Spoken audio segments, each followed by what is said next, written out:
ఇన్పరాడ్లు తీసుకొచ్చి మిషన్లు వాళ్ళకు కొట్టుడు, గ్యాస్ కట్టర్లతోని కట్టింగ్ చేసుడు, గడ్డపారాలు తెచ్చి రాత్రంతా చెమట తీసుడు, చిన్న చిన్న అత్తెర్లు పెట్టి డోర్లు ఇరగొట్టుడు. ఇట్లా కాదని మొత్తమే మిషనే ఎత్తుకపోవడు. ఇట్లా బొచ్చడు చూసినాం. ఏడ డ్యూటీకి ఎక్కినా ఫాయిదా అవుతుందో లేదో గాని గిడైతే పక్క పైసలు జేబులో పడతాయని మనోళ్ళ నమ్మిక. కాకుంటే గిలు గంత కష్టమేం పడలేదుల్లో.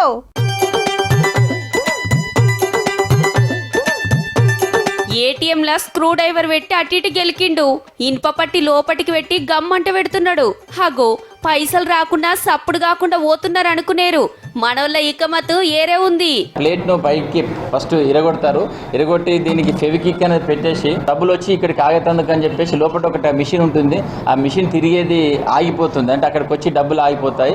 గదన్నట్టు ఇన్పరాడుతోటి పైసలు వచ్చే మిషన్ లోపట గీ పట్టి అడ్డం పెట్టి వెళ్ళిపోతారు మొదలు. గిట్లనే ఎవరన్నా ఏటీఎంల కారట గీగుదామని వస్తారు కదా, పిన్ నంబర్ కొట్టినాక పైసలు బయటికి రావాలి. సరే అంటే డబ్బులు వస్తలే అని చెప్పి కస్టమర్ వెళ్ళిపోయిన తర్వాత మళ్ళీ అగైన్ వచ్చేసి ఇది తీసిన తర్వాత అప్పుడు డబ్బులు బయటకు వస్తాయి. హన్మకొండల గింత అలకగా ఏటీఎం లో పైసలు కొట్టేస్తున్నారు. ఉత్తరప్రదేశ్ కెళ్ళొచ్చి మన తన కస్టమర్లకు సూటి పెడితే సీక్రెట్ కెమెరాల చిత్రాలు చూసి ఇద్దరిని పట్టేసిండ్రు పోలీసులు.